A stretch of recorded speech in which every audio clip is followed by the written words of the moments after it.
এই অনুষ্ঠানটি শ্রোতাদের জীবন গল্প ভিত্তিক অনুষ্ঠান। এই অনুষ্ঠানে শ্রোতারা স্বেচ্ছায় নিজেদের জীবনের গল্প বলেন। শ্রোতারা যা এখানে বলেন তা সরজমিনে ইনভেস্টিগেটেড নয়, সুতরাং সেদিক থেকে বিশ্বাস অবিশ্বাস একান্তই আপনার নিজের। সম্পূর্ণ বিনোদনমূলক এই অনুষ্ঠানটি আমাদের ব্যক্তিজীবনে কখনো কখনো শিক্ষণীয় ভূমিকা রাখে। এই অনুষ্ঠানে যারা আসেন স্বেচ্ছায় অংশগ্রহণ করেন।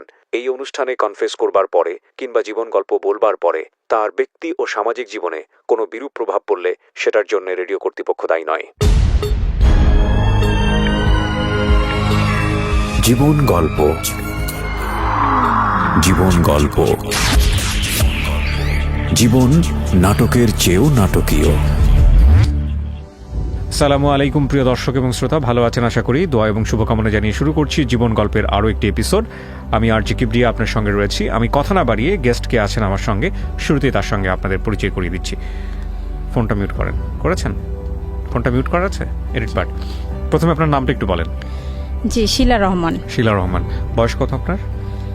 40+। 40-এর পর আপনি শুরু করেন ছোটবেলা থেকে, যেখান থেকে বলার আছে। আমার বাবা ক্লাস 5-এ যখন আমি পড়ি তখন উনি মারা গেছেন। জি। তারপর আমার মা চাকরি করত।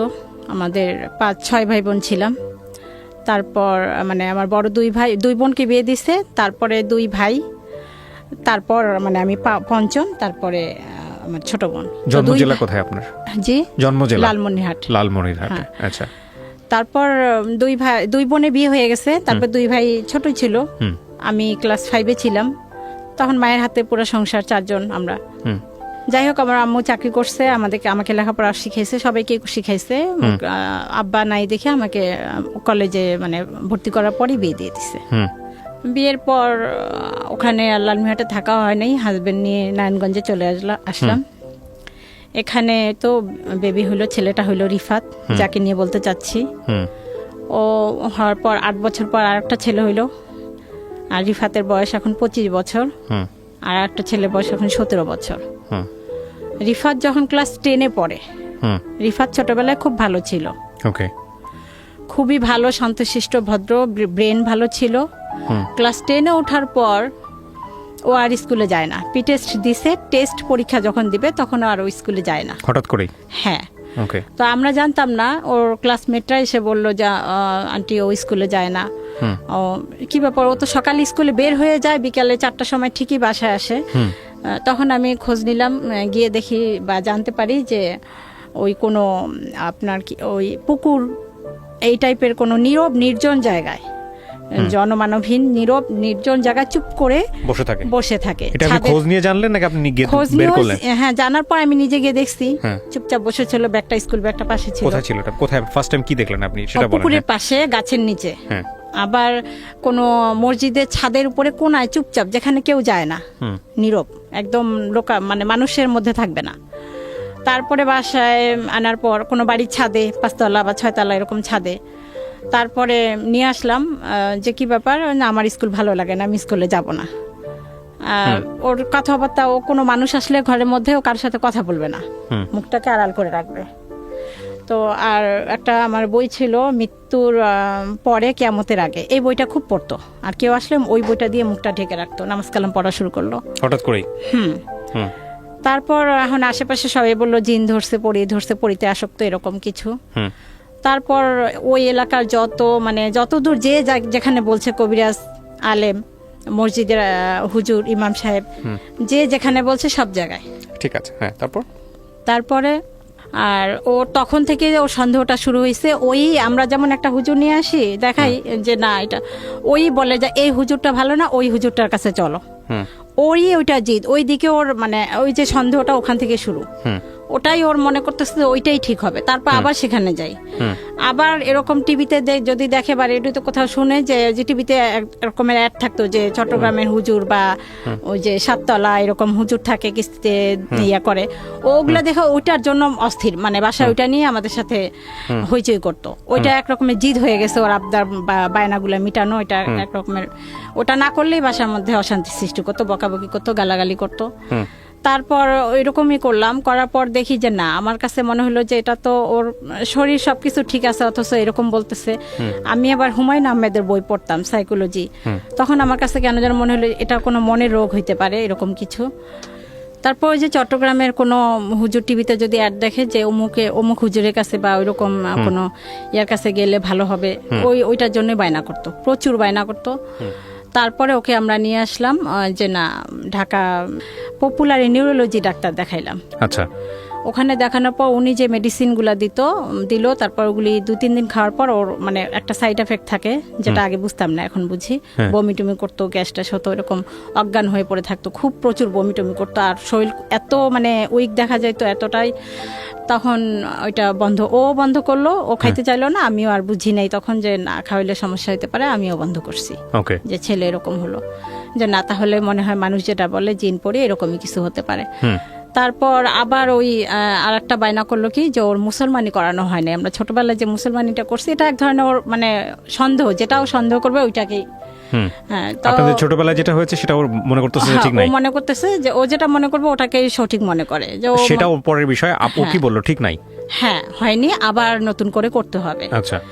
তো বুঝাইলো, বুঝে না, ঠিক আছে কোথায় করবা? তখন একটা ফার্মেসির লোককে দেখাই দিল, সেই লোকের কাছে ওর বাবা নিয়ে গেল। ওই লোক ওই দিন বিকালে ছিল না। তখন আর আব্বু বললো এই লোকটা নাই, তাহলে আরেকটা ফার্মেসির দোকান পাশে আসছে, ওনাকে দেখাই। তো ওনাকে দেখাইছে, উনি বলছে ঠিক আছে কালকে নিয়ে আসেন, 1000 টাকা লাগবে। ঠিক আছে, এটা আরো 7-8 বছর আগের ঘটনা। তারপর ও পরের দিন রাত্রে ও আসছে, ও সকালে ওর আব্বু ডিউটিতে যাবে 8টার সময়, ও বকতেছে ওর আব্বুকে, বাজে বাজে বকা দিতেছে, যেগুলো কখনো করে নাই। হ্যাঁ, যে তুই আমাকে নিয়ে গেলি না, মানে যত রকমের রাব ভাষায় বলা যায়, যেগুলো উচ্চারণ করা আমার পক্ষে সম্ভব না। তো ওর আব্বু বলতেছে আমি তো নিয়ে গেলাম, সেই লোক ছিল না, আমি কি করব বলো। এই কথা বলার সাথে সাথে ও উঠে ওর আব্বুকে মানে গেট দিয়ে বের হইছে, এরকম বের হইছে, একটা ঘুষি দিছে। হ্যাঁ, যেটা কখনো এর আগে করে নাই। 7-8 বছর আগের গল্প, 10 বছর বলতে গেলে। হঠাৎ করে ঘুষি দিছে, খুবই ভালো ছিল, হঠাৎ করে এরকম ঘুষি, আর ওর ঘুষির আওয়াজটা এমন হয়েছিল 3 তলা থেকে সবাই চলে আসছে। ওরে বাবা, এত বৃষ্টি আওয়াজ হয়েছিল, এত মানে মনে হয়েছিল যে ওর সাথে 10 জন মানুষ ওর সাথে পারবে না। মানে চেহারা দেখার পরে ওর সামনে যে ওকে এসে আটকাবে, এই সাহসটা কারো হয়নি। সবাই দূরে থেকে দেখতেছে, এমন একটা ভাবমূর্তি ওর ভিতরে চলে আসছে। কেউ সবাই দূরে আছে, আমরা বলতেছি যে আপনারা ধরেন না কেন, ধরেন, ওর আব্বুকে মারার চেষ্টা করতেছে। তখন আমি কি করছি, ও এইদিকে তাকায় আছে, ওইদিকে ওর আব্বুর সামনে, আমি পিছন থেকে মনে হলো যে যাই হোক আমি একটা লাঠি দিয়ে ওর মাথায় আঘাত করি, নাহলে ওকে থামানো যাইতেছে না, মানে আরো মারবে এরকম অবস্থা, এরকম একটা ওর আব্বুর সাথে ইয়া করতেছে। তখন আমি পিছন থেকে, ও কিন্তু এইদিকে তাকায় আছে, আমি লাঠি নিয়ে আসছি, ও ওইদিকে ওর আব্বুর সাথে কথা বলার পর মোচড় দিয়ে আমার লাঠিটা নিয়ে আমাকে মারতে আসছে। আচ্ছা, এই জন্য এইসব বিষয়ে মানুষ বলে যে জিনের ইয়া এরকম। আসলে কিছু মানে এমন কিছু মানে বিষয় দেখছি, মানে যেটা আসলে লজিক্যালি হওয়ার কথা না, সেটা চলে আসে ওর অ্যাটিটিউডের মধ্যে। আজকের এই গল্পটা খুব সেনসিটিভ একটা গল্প, একটু মনোযোগ দিয়ে শুনবেন শেষ পর্যন্ত, কারণ উনি যেই বিষয়টা নিয়ে এখানে কথা বলছেন, উনি সাফারার এবং ওখান থেকে ওভারকাম করেছেন। তো আমার মনে হয় যে সবার একটু মনোযোগ দিয়ে শোনা উচিত, কারণ সন্তানের যাতে এই রকম সমস্যা হলে বা পরিবারের মেম্বারদের যদি এরকম সমস্যা হয়, আজকের এই গল্পটা থেকে আপনারা অনেক বড় একটা সাজেশন পাবেন। জি, তারপর কি হলো? তারপর ও আমাকে যখন মারতে আসলো, আমি তো ও জানি যে ও একটা মাইর দিলে আমি শেষ, কিভাবে যেন কেউ একজন এসে ধরে আটকাইতে পারছে তখন ওকে, ওর আব্বুই মনে হয় আসছে সাহস করে। তারপর আমি চিন্তা করলাম যে না, এ সম্ভবত গাঁজা টাজা খাইছে, নাইলে এরকম উত্তেজিত হবে কেন, এরকম কোনো নেশা টেশা করছে, চলো আমরা একে পুলিশে দিয়ে আসি। তারপর আমরা ওকে নিয়ে থানায় গেলাম, মানে ও ছিল ও ছিল ওর আব্বু সহ থানায় গেলাম। ওনারা বললো যে থানায় যে যাচ্ছেন, ও কি জানতো যে আমাকে থানায় নিয়ে যাওয়া হচ্ছে? হ্যাঁ, জানতো। আচ্ছা, তা ও কি বলতেছিল? ও কিছুই না, ওর কোনো ভয় ভীতি, কোনো ফিলিংস, কোনো আবেগ কিচ্ছু নাই। আচ্ছা, একটা রোবট।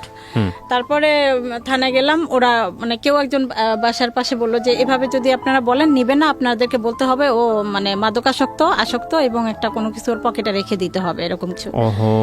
এখন এটা তো খুবই কঠিন। ওই রাতটা, ওই দিনটা যে আমার কিভাবে কাটছে এটা কাউকে বুঝাইতে পারবো না, যে আমার ছেলেকে আমি মিথ্যা একটা কথা বলে পুলিশের কাছে ধরাই দিচ্ছি, কারণ আমরা সেফে থাকার জন্য। কিন্তু কোনো একটা মা মিথ্যে কথা বলতেছি যে জিনিসটা কি একটা নেশা জাতীয় একটা ওষুধও নিয়ে আসছে ওর আব্বু, যে ওইটা বিছানা রাখবে, পুলিশকে বলবে যে ওইটা খায়। সেই রাতটা অনেক কষ্টেই গেছে। যাই হোক, তারপর ছেলেকে ভালো ভালো খাওয়াইছি, কালকে ছেলেকে নিয়ে যাবে পুলিশ এসে। তারপর পুলিশ আসলো, তো আল্লাহ পাকের অশেষ রহমত, পুলিশটা সম্মত খুব ভালো লোক ছিল। আমি পুলিশ আসার পরে আমি বাইরে গিয়ে, মানে আমার ছেলে মনে হয় মারা গেছে এরকম, আমি ডেকে নিয়ে আসছি, আমি কান্নাকাটি করতেছি বাইরে। তো তো পুলিশ এটা শুনছে হয়তো বা, তখন ওর মাকে ডেকে নিয়ে আসেন, আমাকে নিয়ে আসছে, কি ব্যাপার আপনি আপনি নিজে গেলেন আবার আপনি কান্নাকাটি করতেছেন।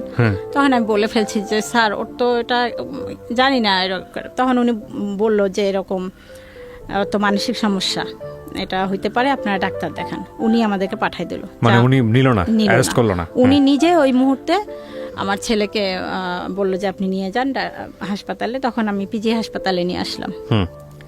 পিজি হাসপাতালে নিয়ে আসার পর ওখানে ওরা ভর্তি করতে বললো। এর আগ পর্যন্ত ডাক্তার কবিরাজ সমস্ত, এর আগ পর্যন্ত শুধু কবিরাজের কাছে, শুধু নিউরোলজি ডাক্তার দেখাইছে। হ্যাঁ, তখন ওইটা অনেক আগে, তারও 1-1.5 বছর আগে। তারপরে মেডিকেলে নিয়ে আসলাম। মেডিকেলে নিয়ে আসার পর ওখানে ওরা 10 দিনের জন্য ভর্তি রাখলো এবং ডাক্তার আমাকে তখন ওরা জানাইলো যে আপনার ছেলের একটা রোগ, এই রোগের নাম সিজোফ্রেনিয়া, মানসিক রোগ, প্যারানয়েড সিজোফ্রেনিয়া। Paranoid schizophrenia. কত বছর আগে এটা জানলেন? জানলেও আমি তখনও বুঝি নাই যে এটা একটা রোগ। আমার কাছে ভাত পানির মতোই মনে হয়েছে, জ্বর কাশি এরকমই মনে হয়েছে। এবং আপনার কাছে মনে হচ্ছে, আপনি তখনও বিশ্বাস করেছেন যে এটা এই রোগ? বুঝি নাই যে এটা এত জটিল একটা কঠিন রোগ না, কিন্তু আপনি যখন আপনাকে বললো যে সিজোফ্রেনিয়া, তখন কি আপনি এটা বিশ্বাস করেছেন যে না এটা সত্যি সিজোফ্রেনিয়া, নাকি আপনি তখনও কবিরাজি? সিজোফ্রেনিয়া সম্পর্কেই তখন আমি জানি না। আমি জানি এটা জ্বরের মতো, কিন্তু আপনার দেখেন দুটো বিষয় এখানে। একটা হচ্ছে যে আমাদের সমাজে এরকম কোনো কিছু হলে প্রাথমিক পর্যায়ে যেটা মানুষ মনে করে জিন ভূতের কোনো ব্যাপার। না, আমি বুঝতে পারছি এটা একটা মানে রোগ, এটা মনে হয়েছিল। এটা আপনি অ্যাকসেপ্ট করেছেন? এটা আমি বুঝে গেছি। এইটা আমি কেন বারবার জোর দিয়ে জিজ্ঞেস করতেছি, এই অ্যাকসেপ্ট করার ব্যাপারটা খুব ইম্পর্টেন্ট। কারণটা হচ্ছে বিষয়টা কিন্তু যন্ত্রণা, যন্ত্রের একটা সমস্যা হলে, না আমি যদি বলি ধরেন আপনার হাতে একটা মেশিন আছে, মেশিনের কোনো একটা পার্টস নষ্ট হয়ে গেছে, আপনি যাবেন পাঁচটা লাগাবে, সঙ্গে সঙ্গে সার্ভিস দেওয়া শুরু করবে। মানুষের কিন্তু এরকম না। মানুষের যদি জ্বরও হয় সারতে অ্যাটলিস্ট 3 দিন সময় লাগে। আর মানুষের মধ্যে যখন অস্থিরতা কাজ করে তখন কিন্তু মানুষ একটা পথ্য বেছে নেয় না, বিভিন্ন রকম। কেউ যদি বলে ডাক্তার, কেউ বলে যেখানে বলে সেখানে মনে হয় যে গেলে ভালো হবে। আর আমাদের সমাজে সাধারণত এই ধরনের প্রবলেম বৈজ্ঞানিকভাবে সমাধান করতে চায় না কেউ, জিনভূত মনে করেই ওইখানেই পড়ে থাকে। এই জন্যই আমি আপনাকে জিজ্ঞেস করছিলাম যে আপনি মেডিকেল সায়েন্সটা অ্যাকসেপ্ট করেছেন কিনা। এটা আমি প্রথমেই অ্যাকসেপ্ট করছি। ওকে, তারপর যেহেতু আমি ওই যে হুমায়ুন আহমেদের বইগুলো পড়তাম সাইকোলজিক্যাল, প্রথমেই আমি করছি। কিন্তু শুধুমাত্র আমি করলে হবে না, আমার পরিবার ওরা কোনোভাবেই অ্যাকসেপ্ট করেনি। এ পর্যন্ত, এখন পর্যন্ত বলতে গেলে অনেকেই করে নাই।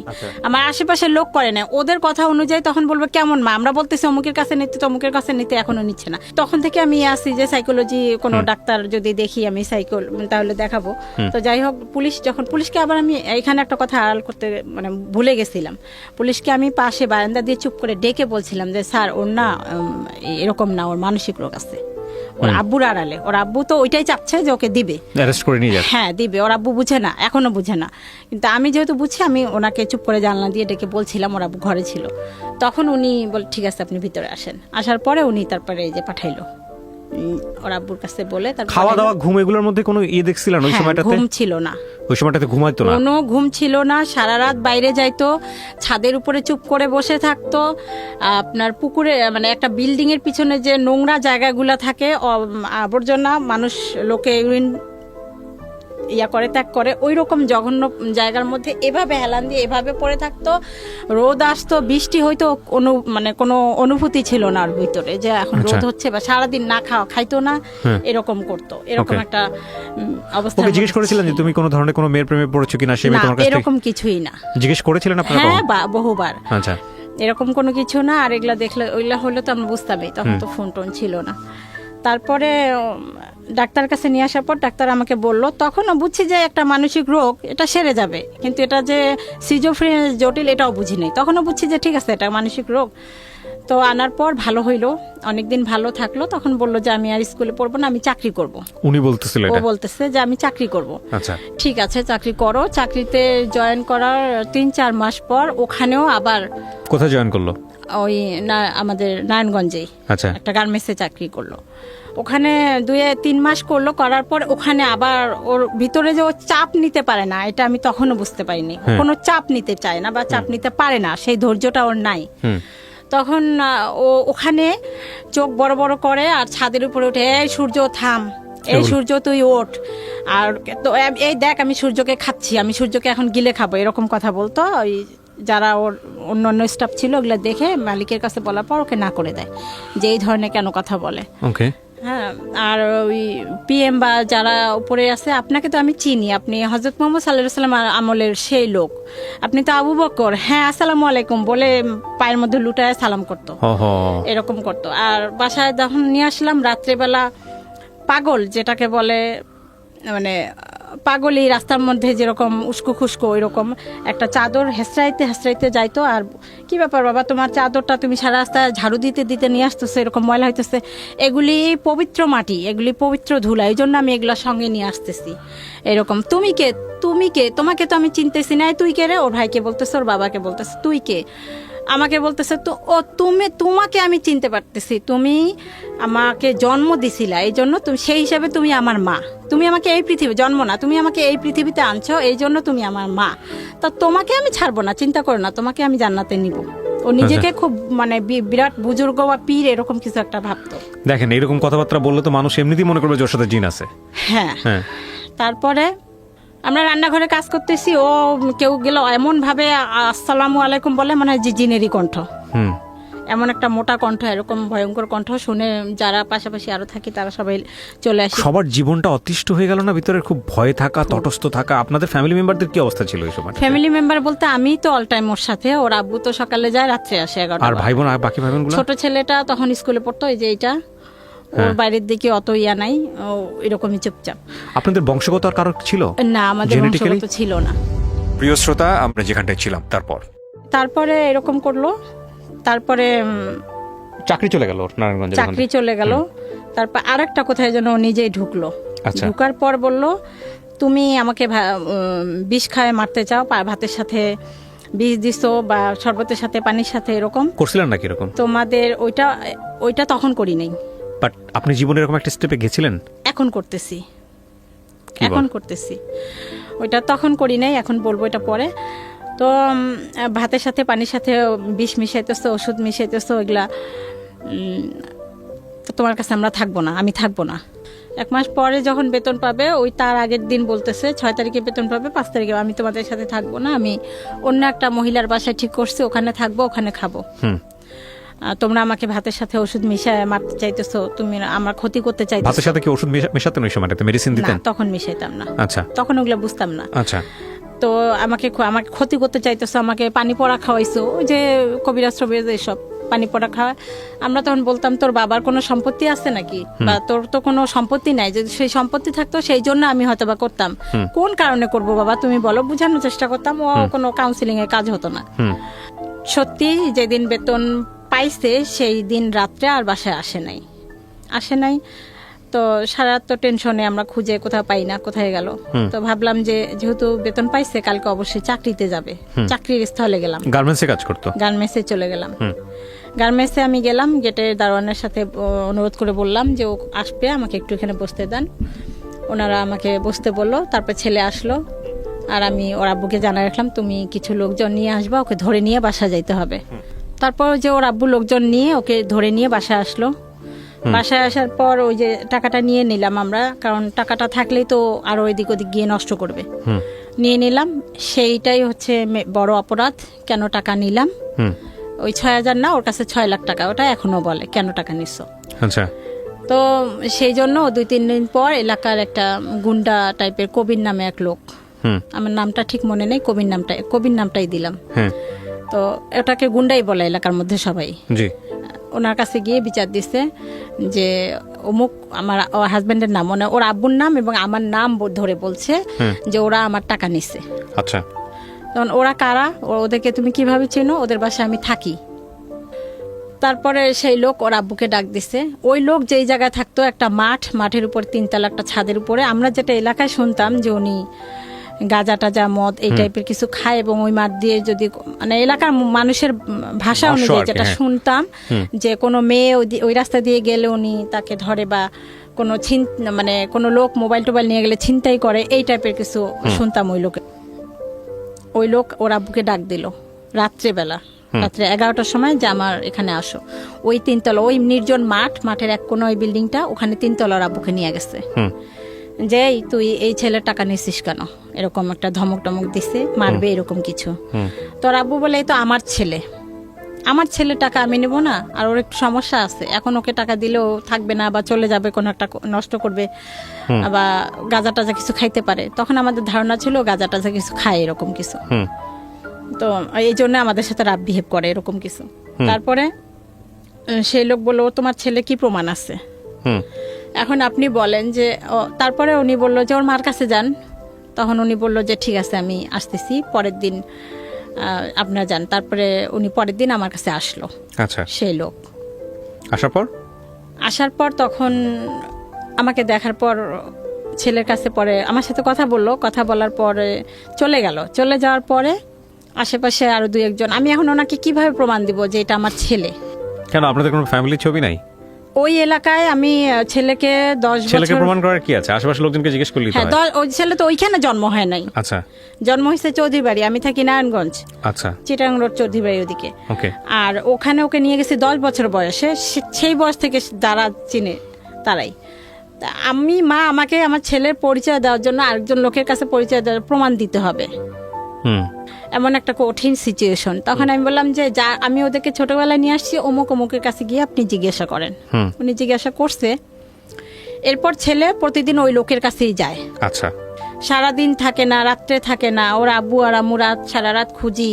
রাত্রে একটা কুকুরও যদি ঘেউ ঘেউ করে, মনে হয় যে রাস্তায় হয়তো বা ওকে কেউ মারছে, কেউ খুন করছে, হয়তো বা রাস্তায় লাশটা নিয়ে কুকুর চিল্লাচিল্লি করতেছে, টানাহাসটা করতেছে, এরকম একটা টেনশন থাকে। ওর আব্বুকে বলে ওর বন্ধুর বাসায় বা যাদের সাথে খেলাধুলা করতো তাদের বাসায় গিয়ে দরজার সামনে লাইট জ্বালা জুতা চেক করতাম যে এর ঘরে আমার ছেলে আছে কিনা। অত রাতে তো ওকে ডাকা যায় না, কার ঘরে গেছে, কোথাও খুঁজে পাইতাম না। পরে শুনতাম, দিনের বেলা পরে শুনতাম হয়তো ওই লোকের কাছে গেছে, অথবা পরে আস্তে আস্তে দেখলাম যে ও কোনো বাড়ির ছাদের চিপায় চুপ করে শুয়ে থাকে রাতের বেলা, বা কোনো মসজিদের ছাদের চিপায় নির্জন এলাকায় এরকম চুপচাপ শুয়ে থাকে, বাসায় আসবে না, বা দিনে সারাদিন নাওয়া খাওয়া নাই।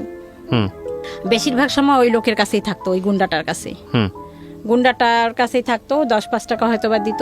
আমার রাত্রে দিলে তো একটা বিশাল টেনশন তখন, যে এই লোক না জানি আমার ছেলের হাতে ছুরি ঢুকায় ধরাই দিয়ে বলে যে ওই লোকটাকে খুন করে আয়, বা মোবাইলটা চুরি করে নিয়ে এরকম কোনো অন্যায় কোনো কাজে নাকি ওকে জড়িত করে, নাকি ওকে কিছু খাওয়ায়, এরকম একটা বিশাল টেনশন। কিভাবে এই লোকের কাছে আমি আমার ছেলেকে উদ্ধার করব। তারপর ছেলেকে উদ্ধার করার জন্য ওই লোকের কাছে ফোন দেই। তখন ওই লোক আমাকে এরকম একটা কথা বলে, মানে কথার ইয়াতে বোঝা যায় যে ওনাকে আমার মানে ওনার ইচ্ছা পূরণ করতে হবে, এরকম কিছু একটা। এই ছেলের জন্য ছেলে ওখানে পাশে ছিল সম্ভবত, কথাগুলা শুনছে। তখন আমি ওনাকে স্ট্রেট জবাব দিলাম যে দেখেন, আপনি যদি এখন আমার ছেলের গলায় ছুরিও দিয়ে আমাকে বলেন ছেলে মারা যাক, ছেলের মৃত্যু একদিন হবে, আল্লাহ নিবে, আমি আপনার ওই কথায় কোনোদিনও মানে রাজি হব না। আপনি যা খুশি তাই করেন, আমি আপনাকে আর ফোনও দিব না। আর একটা কথা শোনেন, আমি আপনার কথাগুলো কিন্তু রেকর্ড করে রাখলাম আমার সিমে। আমি যেহেতু আপনাকে বারবার ফোন দেই, যদি আমার ছেলের কোনো ক্ষতি হয়, এই রেকর্ড করা কথাগুলো কিন্তু চলে যাবে থানায়। এই কথাটা ওনাকে বলে দিলাম। তারপর আমি তখন স্কুলে চাকরি করতাম, কিন্ডারগার্টেনে। তো আমি স্কুলে যাওয়ার পর 8টা থেকে 10টা, তা আমি স্কুলে চলে যাওয়ার পর আমার ছেলে শুনতাম মাঝে মাঝে বাসায় আসতো, এসে ওই সময় খেয়ে যাইতো। তো ছোট ছেলেকে বললাম, ও যদি আজকে আসে তুই আস্তে করে বাইরে দিয়ে দরজায় তালা দিয়ে আমাকে ডাকতে যাবি। তারপর ওই রকম আসছে, ভালো রান্না করে রাখছি, যে ভালো রান্না দেখলেও খাবে। মুরগির মাংস ভুনা করছি, ও খাইতে খাইতে ওই সময়ের মধ্যে আমি চলে আসবো। তারপরে আসছি, এসে ওই অবস্থায় আমি যেভাবে ছিলাম সেই অবস্থা ওকে নিয়ে সোজা লালমনিরহাট আমার দেশের বাড়ি চলে গেছি। এটা কি আগে থেকে প্ল্যান করা ছিল আপনার? হ্যাঁ, না প্ল্যান ছিল না। আমার চিন্তা যে ওই লোকের কাছে কিভাবে আমার ছেলেকে আমি উদ্ধার করব, মানে কবিরের কাছে যেতে দিব না, যেন কোনো অন্যায় কোনো কাজ ওকে দিয়ে না করায়। এই কবির নামটা ছদ্মনামে এখানে ব্যবহার করা হচ্ছে। ওকে, বলেন। তারপর ওই অবস্থায় উপরে আর একটা মহিলা ছিল, ওনাকে বললাম ও ছেলেকে তো নিয়ে যাওয়া যাবে না, এখানে আবার নাটক করতে হয়েছে। জীবনে অনেক নাটক করলাম এই ছেলের জন্য শুধুমাত্র। তখন ওই মহিলাকে বললাম, আপা আপনাকে আমার সাথে একটু অভিনয় করতে হবে। কি ছেলেকে বলতে হবে, যেহেতু ও পাগল, কোনো কবিরাজের নাম শুনলে ও সেখানে ছুটে যাবে। তো আপনি আসবেন, এসে আমাকে বলবেন, আপা আমাকে বকবেন ওর সামনে আমাকে বকলেও খুব খুশি হয়। আপনি আমাকে বকবেন আর বলবেন যে অমুক জায়গায় একটা ইয়ে আছে, ওখানে নিয়ে যান, আপনি আমাকে টাকা দিবেন।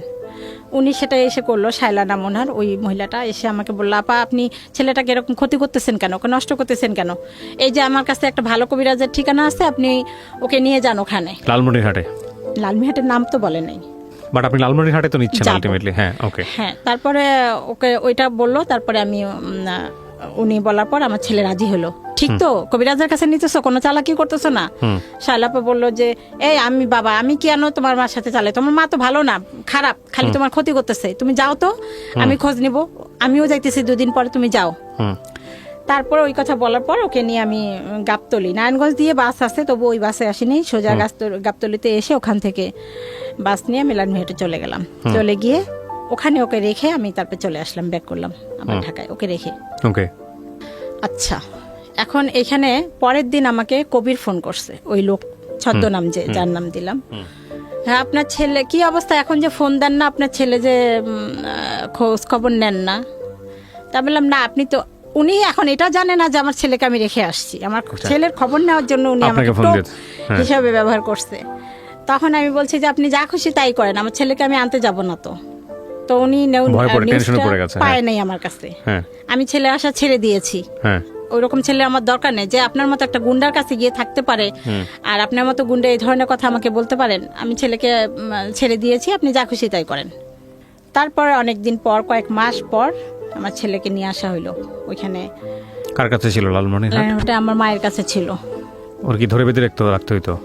তখন কোনো মাঝে মাঝে ও ভালো হয়ে যাইতো, অটোমেটিক ভালো হয়ে যাইতো, মাঝে মাঝে খুব নরমাল আচরণ করতো। মা আর একটা বিষয়, ও বাইরের কারোর সাথে কোনো খারাপ কখনো করেনি, কখনো এই পর্যন্ত করেনি। ইন্টারেস্টিং।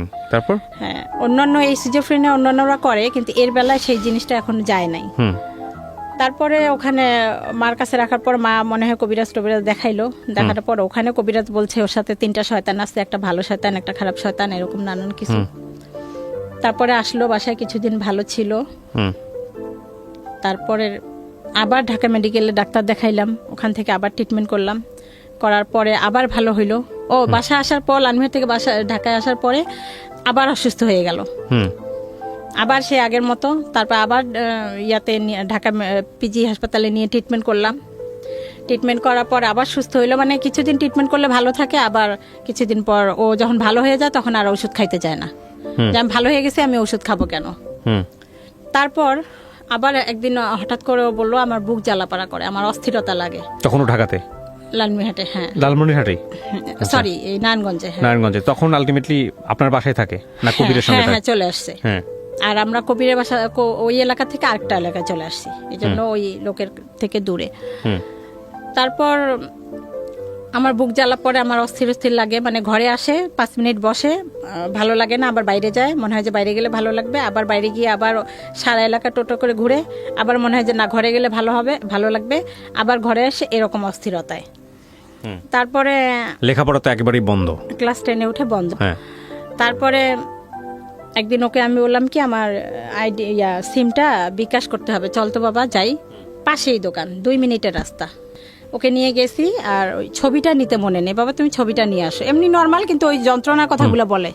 আমি বিভিন্ন রকমের ফার্মেসি থেকে ফাইল টাইল এটা সেটা আইনা খাওয়াই, যে গ্যাস্ট্রিকের কারণে হইতে পারে, এরকম গ্যাস্ট্রিকের ফাইল বা গ্যাস্ট্রিকের ওষুধ টষুধ আইনা খাওয়াইতেছি, কোনো কমতেছে না, এরকম সবসময় বলতেছে আমার কেন জানি বুকে জ্বালা পড়া লাগে। তো ও এরকম বলতেছে যে বুক জ্বালা পড়া করে, অস্থিরতা লাগে, এর মধ্যে চলাফেরা করতেছে, খাচ্ছে, ঘুমাচ্ছে। তো আমি তো ওই যে ডাক্তার ফার্মেসি থেকে ওষুধ টষুধ এনে খাওয়াচ্ছি, যে বুক জ্বালা পড়া করে কিসের। তারপরে একবার হাসপাতালেও নিয়ে গেলাম ডাক্তারের কাছে, যে এটা ফিজিক্যালি কোনো সমস্যা হইতে পারে। সেখান থেকেও গ্যাস্ট্রিক ওষুধ টষুধ দিল, পেট ব্যথার ওষুধ দিল, কিছু হচ্ছে না। ওই নর্মালভাবেই চলাফেরা করে, কিন্তু ওই কথাগুলো বলে আমার ভালো লাগে না, অস্থির লাগে, আমার কেমন জানি লাগে, অস্থির। তারপরে আমি ওকে নিয়ে যখন সিমের দোকানে গেলাম, ও বলল যে ছবি লাগবে, ছবি নিতে বাসায় আসছে। আসার পরে ও গোসল করেই 3 তলায় ছাদের উপর উঠে লাফ দিছে সুইসাইড করার জন্য। লাফ দিয়ে দিয়েছে? বুঝলেন কিভাবে আপনারা? আমি তো দোকানে, আশেপাশের লোকেরা বুঝছে, তারা চলে আসছে, আর আমি দেখলাম যে ছেলে এখন আসতেছে না কেন, তখন আমি বাসায় আসার জন্য পা বাড়াইছি। তারপর তখন কেউ একজন ছুটে গিয়ে আমাকে রাস্তাতেই বললো যে ও 3 তলা থেকে লাফ দিছে। 3 তলা থেকে লাফ দেওয়া কত কিছু হইতে পারে। এক্স্যাক্টলি। আপনি কি করলেন? আমি গিয়ে আর কোনো সুযোগ পাইনি। খবরটা পাওয়ার পরে আপনি কি দেখলেন? আপনি কি করছেন? আপনার চোখে কি দেখছেন ওটা বলেন। আমি গিয়ে দেখি ওকে লোকজন ধরে তুলছে, ও এইভাবে দাঁড়ানো আছে, ওর এই থুতনিটা ফেটে গেছে, রক্ত। তখন আমি কান্না করি নাই, যে আমি যদি এখন কান্না করি, আমার ছেলে এখন কেউ নাই, কে যাবে, কে ট্রিটমেন্ট করবে। আমি কান্নাটা কেমন জান, আল্লাহ পাকে আমার ভিতরে মানে একটা শক্তি বা সাহস দিচ্ছে। দেখি কেউ একজন বেবি ট্যাক্সি নিয়ে আসছে, আমি ওকে সহ উঠলাম। আমার সাথে যাওয়ার মতো কেউ ছিল না ওই সময়। রুমে সম্ভবত 3,000 টাকা ছিল, ওইটা নিয়ে পপুলারে চলে গেলাম। ওখানে গিয়ে কান্নাকাটি করতেছি, স্যারের পাও ধরতেছি যে স্যার কিছু একটা করেন, দেখেন কি হয়েছে, কত দূর, কতটুকু কি হয়েছে এটা আমাকে বলেন। ওনারা সবকিছু মাথায় স্ক্যান পরীক্ষা করলো। করলো, একদম আল্ট্রাসাউন্ড, এক্সরে, পায়ে x-ray, total body check up করার পর বললো যে ওর পাটা গেছে। পা গেছে? পায়ে কি হয়েছে? পা ভেঙে গেছে, আচ্ছা। পায়ে হাঁটুর উপর থেকে আপনার ওটাকে কি বলে, হিপ পর্যন্ত? হিপ পর্যন্ত এই জায়গাটা ভেঙে গেছে, ভেঙে এরকম ছুরির মতো ওকে, ওকে, হাড্ডিটা এরকম হয়ে গেছে। আচ্ছা। উনি বলল 1 লাখ বা তার উপরে লাগবে অপারেশন করতে। তখন আমার কাছে 1 টাকাও নাই, আর 3,000 টাকা পরীক্ষাতেই লেগে গেছে। তারপরেও ওকে আমি নিঃশ্বাস বন্ধ করে যে না, একটা সিএনজি, তখন অতক্ষণে ওর আব্বু চলে আসছে, ওকে নিয়ে বললো তাহলে আপনারা যদি টাকা নাই তাহলে পঙ্গুতে নিয়ে যান। পঙ্গুতে আসলাম। পঙ্গুতে আসার 1 মাস, এটা যেটা বলতে চাচ্ছিলাম যেহেতু সময় নাই, যে পা ভেঙে গেছে ওর সেই ফিলিংসটা তখন নাই। ও একটা মানসিক রোগী, ওর সেই যন্ত্রণাটা নাই।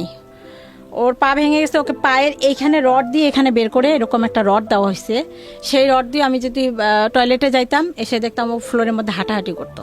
ওরে বাবা! ওর ভিতরে কোনো যন্ত্রণা নাই। এইটা দেখে অন্যান্য যাদের হাত পা ভাঙ্গা পঙ্গু হাসপাতাল সমস্ত রোগী গোল হয়ে দাঁড়াইতে যেন কোনো সার্কাস দেখতেছে। ওরা মাথায় আশ্চর্য হয়ে যায় যে এরকম পায়ের মধ্যে রড নিয়ে এরকম মানে পা ভাঙ্গা একটা ছেলে পাটা হাঁটতেছে। নেড়বের করতেছে এরকম, সেইটা নিয়ে ও খোঁচায় খোঁচায় হাঁটতেছে।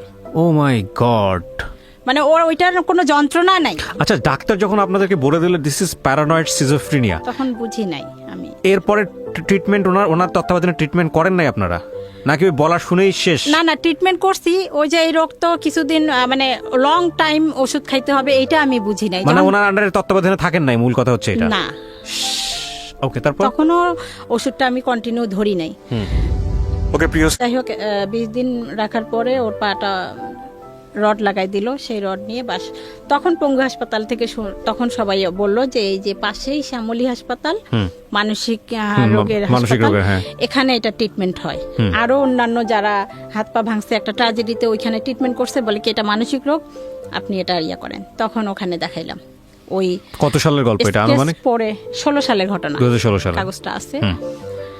তখন ওই যে ইয়া পরে হাঁটতে তো পারে না, রড দেওয়া, স্ক্রেচ বলে, স্কেচ বা কিছু একটা, হ্যাঁ। ওকে ওভাবেই নিয়ে নিয়ে এসে মানসিক হাসপাতালে ডাক্তার দেখাইলাম। ওখান থেকে আবার সুস্থ হইল। আচ্ছা। সুস্থ হওয়ার পর ও সুস্থ, প্রতিবারই তো যে ট্রিটমেন্ট করতেছি। হ্যাঁ। এর আগেও তো মেডিকেলে করলাম, পিজিতে করলাম। তখন ও সুস্থ হওয়ার পর ও আর ওষুধ খাইতে চায় না। বলে আমার তো কোনো অসুখ নেই, আমি তো সুস্থ হয়ে গেছি, আমি ওষুধ খাবো কেন? কোনোভাবেই ওকে ওষুধ খাওয়ানো যায় না, কোনো কিছুতেই না। তখন মানসিক হাসপাতাল থেকেও ডাক্তার বলে দিল যে আপনাদেরকে ওষুধ কিন্তু চালা যাইতে হবে, যদি দেখেন সুস্থ হয়ে গেছে তবু ওষুধ বাদ দিবেন না।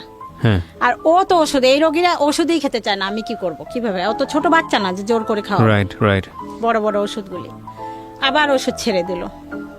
ছেড়ে দেওয়ার পর আবার ওরকম মাঝে মাঝে রাব বিহেভ করে, আমাকে মারতে আসতে চায়। ছাদের উপর গিয়ে চুপ করে বসে থাকে, এমন ধ্যান ধরে বসে থাকে, বাসার লোকজন ছাদে গেলে ওদের দিকে তাকায় থাকে, ওরা সবাই ভয় পায়। রাস্তা দিয়ে যখন চলাফেরা করে ছেলেমেয়েরা সব দূরে সরে যায়, ওর চাহানি দেখে সবাই ভয় পায়। বাড়িওয়ালা তখন বাচ্চারা খেলতেছে, একটা বাচ্চার গিয়ে গলা টিপে ধরে আমাকে ঝুলাইতেছে, ও মাই গড, তোকে মেরে ফেলবো, তোকে মেরে ফেলবো, এরকম কথা। ওরা তখন বাড়িওয়ালার কাছে কমপ্লেন করে, বাড়িওয়ালা আমাদেরকে বাসা ছাড়তে বলে। 4-5 বছর এই বাসায় ছিলাম, ছাড়তে বলে যে আপনার ছেলে এরকম একবার 3 তলা থেকে লাফ দিছে, তবু আমরা মেনে নিছি। এখন এরকম ছাদে গিয়ে চুপ করে বসে থাকে, মানুষ ভয় পায় ছাদে যাইতে, আর আশেপাশে এরকম করে, কমপ্লেন সবাই করতেছে, আপনি আমার বাসা ছাড়েন, ছেড়ে দেন। হ্যাঁ। তো আমরা বাসা ছাড়ি। তার আগে ভাবলাম যে আবার ওকে হাসপাতালে নিয়ে যাই। তখন ট্রিটমেন্ট করেই তখন যে ইঞ্জেকশন দেয় ফার্মেসি থেকে, ওষুধগুলো কিনতে গিয়ে কোনোভাবে ভুল ওষুধ দেয়, তখন আমি অতটা বুঝি না যে কোন ওষুধ কীরকম, জানি না কেন হয়েছে এই ঘটনাটা, আমি আজও জানি না। ওষুধ দেওয়ার পর ওই যে আগের দিন যখন ওষুধ টষুধ দিল, ইঞ্জেকশন দিল, পরের দিন আমরা বাসা ছাড়বো। ভাবলাম নতুন বাসায় যাই, ওষুধ খাওয়াই, যদি ভালো হয় ওখানে যেন কোনো আচরণ না করে। আমরা বাসা ছাড়ছি, আর এই বাসা ও কি করছে, পুরা উলঙ্গ হয়ে রাস্তা দিয়ে হাঁটছে, শুধু জাঙ্গিয়া পরে। আর আমরা তো ওই নতুন বাসায় গেছি, তো এলাকার সবাই কোন বাসায় গেল খোঁজ পায় না, তারপরে কোনোভাবে কেউ আমার নাম্বার দিছে, ফোন দিছে যে আপনার ছেলেকে এসে দেখে যান। এসে দেখি এরকম সব মানুষ জড়সড় হয়ে দেখতেছে, ভিডিও করতেছে, কেউ কেউ মজা নিতেছে। আর ওর পাশে কেউ যাওয়ার সাহস নাই, সবাই ভয় পায় দূর থেকে। ধরতে পারবে কি, ধরার মানে সবাই ওকে ভয় পায়, কিভাবে ওকে ধরবে, কিভাবে আমার কাছে নেবে। ওর আব্বু আর আমি অনেক কষ্ট করে বাসায় নিয়ে গেলাম। নিয়ে যাওয়ার পর তখনও বুঝে নেয় ও কোন ইয়াতে গেছে, কেন এটা হলে এখনও বুঝে, আজও জানি না। বাসায় নেওয়ার পর ও যখন রাত্রে বিছানা থেকে নেমে টয়লেটে যাবে, ও যেভাবে পাটা দেওয়ার দরকার অন্যভাবে পাটা দিয়ে ধাম করে ওয়াল শোকেসের উপর পড়ে ওয়াল শোকেসের গ্লাসগুলো ভাঙলো।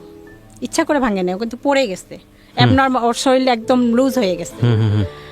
আবার আমরা ধরতে যাই, শুধু এইটুকু মনে আছে আমাদেরকে এইভাবে বলতেছে, সর, মানে আওয়াজও বেশি একটা না, মুখ জড়ায় জড়ায় কথা বলতেছে।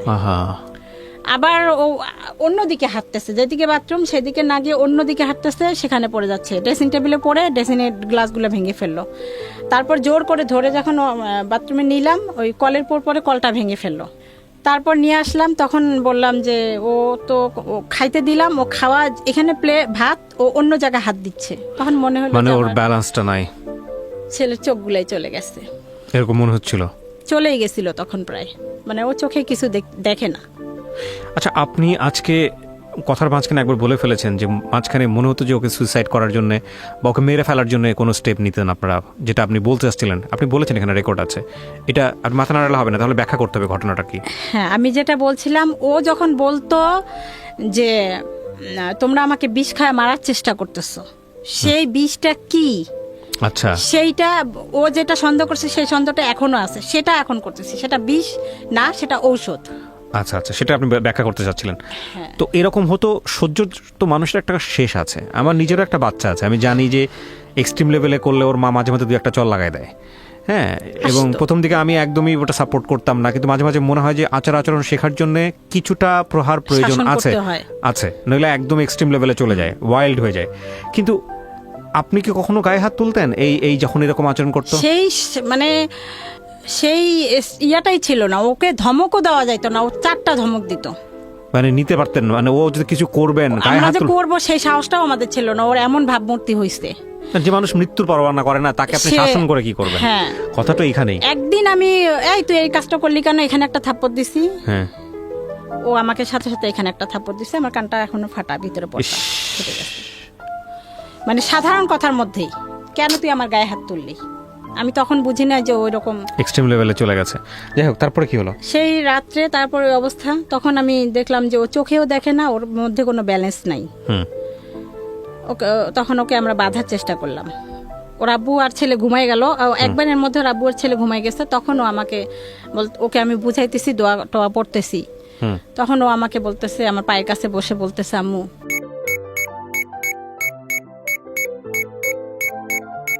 প্রিয় দর্শক এবং শ্রোতা, আপনারা, এটা খুব এক্সট্রিম লেভেলের একটা ব্যাপার, যেটা আসলে ইট ক্যান বি এক্সপ্লেইন।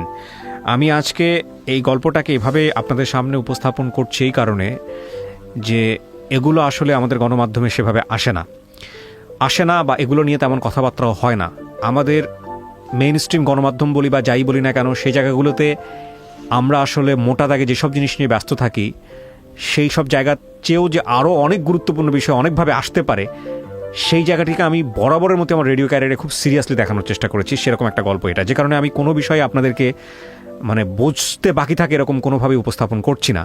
আমি শুধু দেখানোর চেষ্টা করছি, যেটাকে উনি প্যারানয়েড সিজোফ্রেনিয়া বলছেন বা জাতীয় রোগ বলছেন, সেটা হলে একটা মানুষ, পরিবারের একটা রক্তের বন্ধনের মানুষ, সে কি পরিমাণ অমানুষ হয়ে যেতে পারে, বা কি পরিমাণ ওয়াইল্ড হয়ে যেতে পারে, কি পরিমাণ তাকে কন্ট্রোললেস অবস্থায় আপনারা চিন্তা করতে পারেন, সেই অবস্থা বোঝানোর জন্য আমি গল্পটা এভাবে উপস্থাপন করছি। এতে করে কেন ভেবে উপস্থাপন করছি সেটার একটা ব্যাখ্যা আমি এখনই দিয়ে রাখছি, যাতে করে আপনার পরিবারে যদি কেউ এরকম হয় ইনিশিয়াল স্টেজে, আপনারা যাতে প্রপার ট্রিটমেন্ট নিতে পারেন, বা যদি এরকম স্টেজে চলেও যায়, কিভাবে আপনি কিওর করবেন, তাকে কিওর করার জন্য আপনাকে কি পরিমাণ ধৈর্য, শক্তি, সাহস নিয়ে লড়াই করতে হবে, যে লড়াই কোনো অর্থেই যুদ্ধক্ষেত্রে লড়াইয়ের চেয়ে কম শক্তি সম্পন্ন না, সেরকম একটা লড়াইয়ের সাহস যেন আপনি আজকের এই গল্প থেকে পেতে পারেন। So this is a very important story. বলেন তারপর। তখন দেখলাম যে ওর চোখটাও চলে গেছে, ও নড়তেও পারতেছে না। তখন ওকে আমি শিকল দিয়ে বেঁধে রাখলাম এবং তখন আমি নেটে সার্চ দিলাম যে এই 4টা ওষুধ ওকে খাওয়াচ্ছি, এগুলো আসলে কি। তখন আমি নেট ইউজ করা শুরু করছি মাত্র, তার আগে এতদিন করি নেই।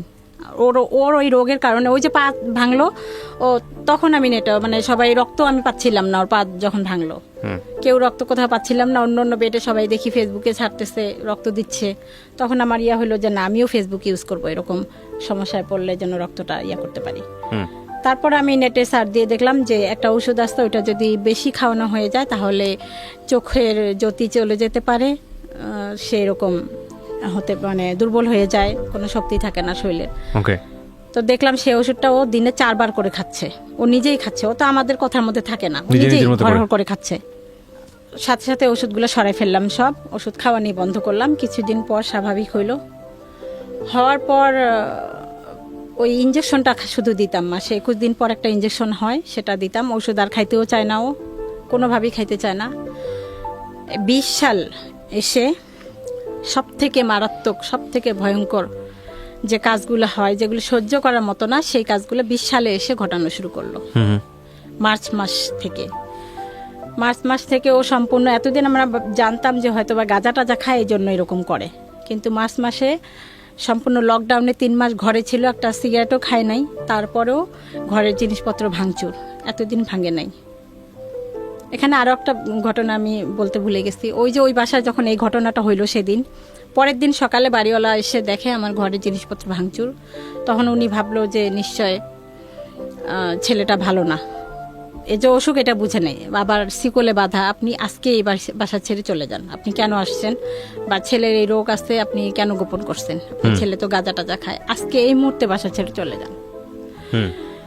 এখন ওই ছেলেকে আমি সামলাবো নাকি ওর টেক কেয়ার করবো, নাকি আমি বাসা খুঁজতে যাব, না জিনিসপত্র গোছাবো, এরকম একটা কঠিন পরিস্থিতি। ওটাকে অনুরোধ করলাম যে আমাকে একটু সময় দেন, উনি মানলো না, আজকেই চলে যান। পাশে কে যেন পরিচিত একজন ছিল, সে বলল যে না, এরকম ছেলেটার এরকম সমস্যা।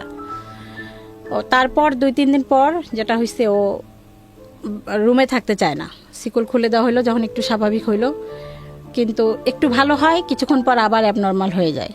ওই পাশে অন্য কারো বাসায় গিয়ে খাবারের যে ডুলি থাকে, রুমে ঢুকে খাবার ডুলি থেকে ভাত বের করে নিয়ে খায়।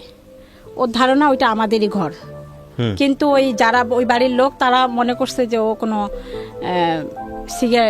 মানে কি বলে ওগুলাকে, ছিনতাইকারী বা কোনো কিছু হইতে পারে, মানে চুরি টুরি করে যেগুলি, এরকম কিছু চোর টোর হইতে পারে। ওকে ধরে মারধর শুরু করছে। তারপরে পাশে একটা পরিচিত লোক, ও আরই ওকে মারতেছে কেন, ওর তো সমস্যা আছে, উনি বুঝছে, যার যে পরিচিত লোকের চোখে, তখন ওই লোকে ওকে ছুটায় আমাদের বাসায় নিয়ে দিয়ে আসছে। ওকে আমরা আটকায় রাখতে কোনোভাবেই পারি না। তারপর 20 সালে এসে যে এরকম মারাত্মক অবস্থা, ভাঙচুর করে, আমাকে বলে তোকে বটি দিয়ে টুকরা টুকরা করে মেরে ফেলবো, মানে খুব ভায়োলেন্ট, খুবই মানে অস্বাভাবিক আচরণ হয়ে গেছে। আমার ওর আব্বুকে মারতে চায় ছুরি দিয়ে, কোনোভাবে ওষুধ খাবে না, অনেক কষ্টে মানে হাসপাতালও আসবে না, ওষুধও খাবে না। অনেক কষ্টে যখন হাসপাতালে নিয়ে আসলাম যে স্যার ওকে ভর্তি করেন, ও বাসায় মারামারি করে, আমার ছেলেকে মারছে রক্তাক্ত অবস্থা, তাও আরো মারতেছে, গলা টিপে ধরছে, রক্ত পড়তেছে, মাথা ফেটে গেছে, ছোট ছেলেকে মারছে। ওর আব্বুকেও মারধর করে, আমাকেও মারতে আসতে চায়। টিভিটা নিয়ে একদম ছুঁড়ে আমার দিকে ফেলতে গেল, আমার মাথার উপরে টিভিটা নিচে পড়ে গেল। মোবাইল ইচ্ছা মতো বেশ কয়েকটা মোবাইল ভেঙে ফেলছে। এত উদ্ধত, এত মানে এখন আর কোনোভাবে কন্ট্রোল করা যায় না। 20 সালে এসে কোনোভাবেই আর ওকে কন্ট্রোল করতে পারতেছি না। তারপর হাসপাতালে নিয়ে আসলাম, মানসিক হাসপাতালে, অনেক কষ্টে। তখন ও ভর্তি হবে না, ভর্তির কাগজ স্যার লিখে দিছে, ভর্তি হয়ে আরেকটা রুমে যাব, ও চলে আসছে ওখান থেকে, আমাকে রেখেও একাই চলে আসছে বাসায়। এরকম করে একটা মাসে 4 বার এই মানসিক হাসপাতালে আসা হয়েছে। আচ্ছা। আর কোনো বাসেও আসবে না, রিজার্ভ সিএনজি বা এরকম কিছু। এই মুহূর্তে এসে ওর আব্বুরও চাকরি চলে গেছে। আমি আমার প্রাইভেট টিউশনি কিছু করতাম, সেগুলো বলতে গেলে স্কুল বন্ধ থেকে বাদ। আমরা একেবারেই বলতে গেলে পথে নেমে গেছি। তারপরেও নিজেরা যেভাবেই চলি, যেভাবেই খাই, ছেলের ট্রিটমেন্টের জন্য অনেক কষ্ট করে এদিক ওদিক টাকা ঋণ করে ওকে মানসিক হাসপাতালে ভর্তির চেষ্টা, যখন 4 বার আসা যাওয়া করলাম, কোনোভাবেই হলো না। আর ওর আরও একটা জিদ যে আমাকে ফার্মেসি থেকে এই ফাইলটা এনে দাও, 300 টাকা 400 টাকা 500 টাকা, এই ফাইলটা এনে দাও, এটা খাবো, এটা 2 দিন খাই, আবার এটা এনে দাও। প্রচুর টাকা, প্রচুর ঋণ হয়ে গেল। কোনোভাবে আর পারতেছি না। তখন ফেসবুকে আমি একটু ছাড়লাম যে আমি আর কি করব, আর পারতেছি না, এখন হয়তোবা আমার নিজেকে শেষ করার মতো একটা পরিস্থিতিতে আমি চলে আসছি, এরকম একটা কিছু লিখছিলাম। তখন আমার ফেসবুকে কিছু মেয়ে ফ্রেন্ড এরা ওখানে পোস্টেই কমেন্ট করছে যে আপু আপনাকে অনেক দিন থেকে দেখি, আপনি প্লিজ লজ্জা পাবেন না, আমাদেরকে একটু নক দিয়েন। তখন নক দিলাম। ফারজানা আহমেদ তনু আপু, উনি অস্ট্রেলিয়া থাকে, উনি 40,000 টাকা পাঠাইলো। সেই টাকা নিয়ে তারপরে ওকে কিছু ঋণ দিলাম, দেওয়ার পরে আরও একটা বোন পাঠাইলো 20,000 টাকা। এরকম 3-4 জন, পরে 7-8 জন টাকা পাঠাইছে। সেই টাকা দিয়ে হাসপাতালে আবার আসলাম, এসে ভর্তি করলাম, পেইন বেডে ভর্তি করলাম। ওখানে 20 দিন রাখার পর ওরা রিলিজ করে দিতে যাচ্ছে। ওখানে হাসপাতালেও ঘটনা ঘটছে, অন্য যারা মানসিক রোগী তারা আমাকে মারছে, নার্স মনে করে মারছে না আপনাকে? হ্যাঁ। তো যেহেতু সময়টা কম, তাই শর্ট করে বলতেছি, ওরটাই বলতেছি। তখন 20 দিন পর ওরা রিলিজ করে দিচ্ছে। আমি বললাম যে আপা, ও তো, ডাক্তারকে বললাম যে ও তো ভালো হয়নি, আপনারা দেখতেছেন ভালো, কিন্তু বেডের মধ্যে আমার সাথে রাব বিহেভই করতেছে, ও কন্ট্রোলে আসে নাই, তো ও তো ওষুধ খাচ্ছে না, আপনার শুধু 3টা ওরা ইনজেকশন দিয়ে যায়, কিন্তু এসে ওষুধ খাওয়ায় না। ওষুধ খাওয়ার জন্য ওখানে ওই ঝড়ঝাপটা, ওষুধ খাবেই না। ওর বাসাতে তখন এই যে লাস্টে এই যে এই আসে, তুমি পানির মধ্যে আমি ওষুধ মিশাইছি, ভাতের মধ্যে ওষুধ মিশাইছি, পাতিল ভরা ভাত সব বাইরে ফেলে দিত, পাতিল ভরা মাংসের তরকারি সব বাইরে ফেলে দিত। মানে তখন ওষুধ মিশিয়ে খাওয়াতেন? না, তখন খাওয়াই নেই। আচ্ছা। তখনও খাওয়াইনি, তখন ওইটাও বুঝিনি, ফেলে দিত ওর সন্দেহ। আর এতগুলা ভাত আমরা সবাই খাবো, সেটা কিভাবে আমি ওষুধ মিশাবো? রাইট। দেখা যায় আমি রান্না করছি, দুপুরে একটু পরে খাবো, ও তার আগে খাইতে গেছে, খাওয়ার পরে বলতেছে তুই ভাতের সাথে ওষুধ মিশাইছিস কেন, বলে সব ভাত ফালাই দিচ্ছে। এত অত্যাচার করার পর ওর গায়ে হাত তুলতেন না আপনারা? এটা আমি কোনো ইয়া নাই, ও মানে স্কোপ নাই ওকে একটা তুই ধমক দিয়ে কথা বলার স্কোপ নাই, এখনো নাই। এখন যে কন্ট্রোলে আসছে আলহামদুলিল্লাহ, এখনো নাই। যদি কখনো আবার আপনার কাছে আসতে পারি, ওকে নিয়ে দেখবেন একটা কোনো রকমের রাগ হয়ে কোনো কথা ওর সামনে বলা যাবে না, এখনো না। এখন আমাদেরকে মানে মানে খুব নম হয়ে থাকতে হয় ওর সামনে, খুব নীরব, খুব সাইলেন্ট এখনো থাকতে। কিন্তু ডাক্তার তো আপনাদের কোনো না কোনো সাজেস্ট করেছিল, কোনো না কোনো কিছু বলেছিল, কিছু কি বলেছিল? ওষুধটা নিয়মিত খাওয়ায় যাবেন, লং টাইম আজীবন ট্রিটমেন্ট করতে হইতে পারে। ওষুধ খাওয়ার পরেও মাঝে মাঝে এরকম উত্তেজিত হইতে পারে, হবে। আর ওর সাথে ওর চাহিদাগুলো মানে ওর মতে থাকার চেষ্টা করবেন। ওর মতে থাকা মানেই টাকার খেলা। ও কোনো ড্রাগ নেয়? পরবর্তীতে কি আইডেন্টিফাই করলেন? না, ড্রাগ নেয় না। আচ্ছা। মানসিক হাসপাতালে যখন রাখলাম 20 দিন পর, তারপরে ওনারা রিলিজ করে দিল। 2-1 দিন আমি, দোষ হচ্ছে যে 2-1 দিন আমি বাসায় চলে আসছিলাম, ওরা গার্জিয়ান রাখতে বলে। ও বাইরে কারো মানে অন্য বেডের কারো কোনো ক্ষতি করে না, তারপরও গার্জিয়ান চলে গেল কেন? আমাকে বাসা সামলাইতে হবে, আমার টিউশনি ছিল, ওই জন্য রিলিজ করে দিল। নিয়ে আসার 7টা দিনও ভালো থাকলো না। তখন আমি এখন কি করব? আমাকে ভিখারি হইতেই হবে, কোনো উপায় নেই। আমি আবার ফেসবুকে কিছু ফ্রেন্ডদেরকে নক দিলাম, ওরা সাথেই বললো যে আপনি যে বলছেন এটাই বিশাল। ওনারা কেউ 10,000, কেউ 15,000 এরকম টাকা পাঠাইলো। ওই টাকা দিয়ে আমি রিহ্যাবিলিটেশন সেন্টারে রাখলাম। অনেকেই বললো যে ও গাঁজা খায়, বা ওই সেন্টারে মানসিক রোগেরও ট্রিটমেন্ট হয়, প্লাস মাদকাসক্ত, দুইটাই হয়। ওখানে তখন রাখলাম। ওখানে 3 মাসের কোর্স একটা, সবাই বলে যে ওখানে গেলে ভালো হবে। ওখান থেকে ফিরে আসার 4-5 দিন ভালো ছিল। ওখানে ওদের সামনে সম্পূর্ণ ভালো, আপনি কথা বলবেন, আপনার বাইরে মানুষের সবার সাথে খুব ভালো, শুধু বাসায় আমাদের সাথে মানে বাবা মা আর শত্রু, ওর মা শত্রু, বাসায় আমাদের সাথে ভালো না। ওখানে ওরা বলে ও তো ওষুধ খাচ্ছে, এখন নিজে থেকে নিজে খায়, আর সমস্যা নেই, নিয়ে যান। নিয়ে আসলাম। আর এতগুলা টাকা দিয়ে খরচকে বারবার তো আমাদের রাখা সম্ভব না। নিয়ে আসার পরে 4-5 দিন ভালো ছিল, তারপরে আবার সেই রাব বিহেভ। এখন আমি চিন্তা করলাম যে আর রিহাবে ওই একই ওষুধই 3 বেলা খাওয়ায়, মানসিক হাসপাতালে ওষুধই 3 বেলা খায়, একটা জায়গা আটকায় রাখে। আমি আমার ঘরকেই রিহ্যাবিলিটেশন সেন্টার বানাবো। আমি আপনাকে কিছু কোশ্চেন করি, হ্যাঁ? আপনি আমার কোশ্চেনের অ্যান্সারগুলো দেন, তাহলে আপনার গল্পের একটা জায়গায় আমরা আসতে পারবো। কত সালে প্রথমে এই রোগটা ধরা পড়ে ওর? আমার এটা 12 সালে মেবি, 2012 সালের দিকে। আজকে হচ্ছে 21 সাল, 9 বছরের গল্প আপনার। 9 বছরের গল্প 1 ঘন্টায় তুলে নিয়ে আসা সম্ভব না, প্রথম কথা হচ্ছে এটা। এবং 9 বছরের গল্পের আপনি যদি একটা দিনের অনুভূতি বর্ণনা করেন, এটা আপনার ঘন্টার পর ঘন্টা লাগবে, এটাও আমি জানি।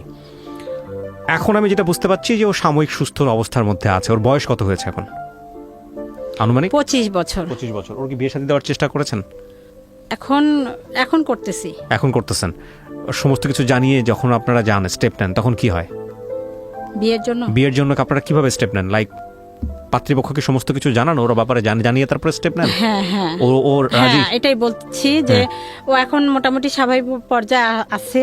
তো আমি এমন একটা মেয়ে চাই যে মেয়েটা খেতে পারে না, এরকম যে ঘটক তাকে বলছি যে এমন একটা অসহায় মেয়ে আমাকে এনে দেন, যে এসে যদি অনেক মেয়ে আছে যারা খেতেই পারে না পরিবারে, মা বাবা বা অন্য জায়গায় বিয়েটি হয়ে গেছে, মানুষের বাসায় কাজ করে খাইতেছে, এরকম অনাথ নিয়ে আসেন, বা লেখাপড়া জানে না, আমি তাকে বাংলাটা শিখাবো, আরবিটা শিখাবো, তৈরি করে নিব আমার মতো। অন্ততপক্ষে যেন এটা ওর জন্য সোয়াব হয়, ওর জন্য ভালো হয়, আমার সোয়াব হবে। আমি তো আছি, আমার তো একটা মেয়ে নাই, মেয়েও লাগে। কিন্তু এখানে কথা হচ্ছে যে এরকম ফ্যামিলিতেও গেছে, তারাও নেয় না। আপনি সেটা বললেন, বাট আমি জানি না আপনার এই উদ্দেশ্যের জায়গাটা, আমি জানি না আল্লাহ কার কপালে কি লিখে রেখেছেন, বাট আমি মনে করি এইভাবে চিন্তা না করে বরং অ্যাকসেপ্টেন্সের জায়গা থেকে নর্মালি ট্রাই করা উচিত।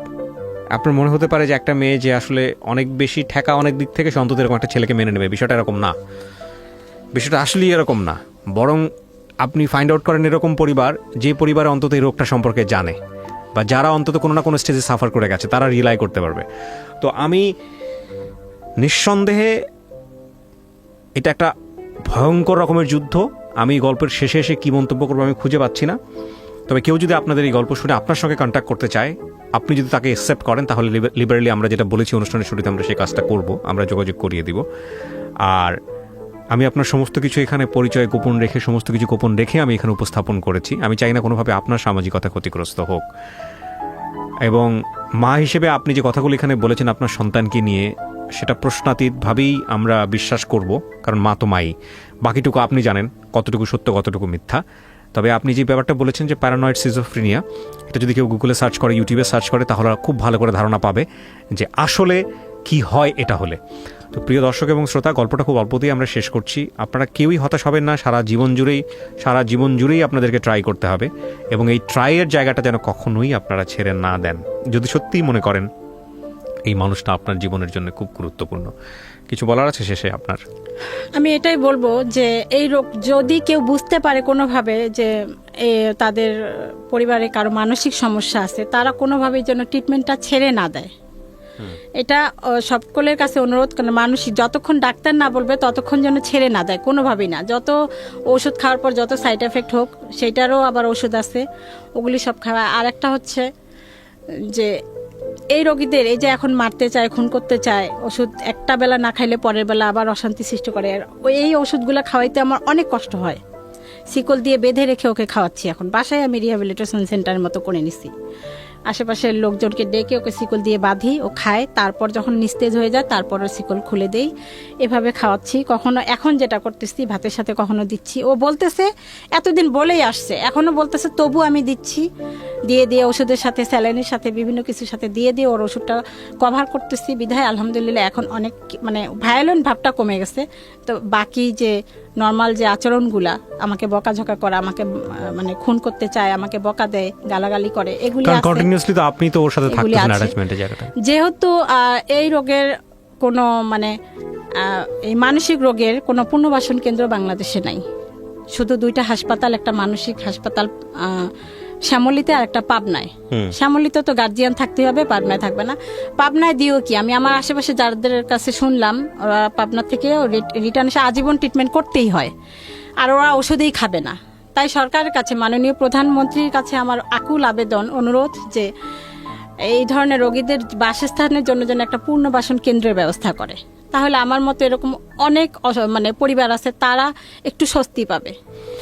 কেউই চায় না যে পাকা রাস্তার মাঝখানে দাঁড়ায় থাকতে, যে এইখানে বাস আসতে পারে, ট্রাক আসতে পারে, সবসময় একটা আতঙ্কের মধ্যে থাকতে হয় ওকে নিয়ে, কখনো কোন কাজটা করে বসবে।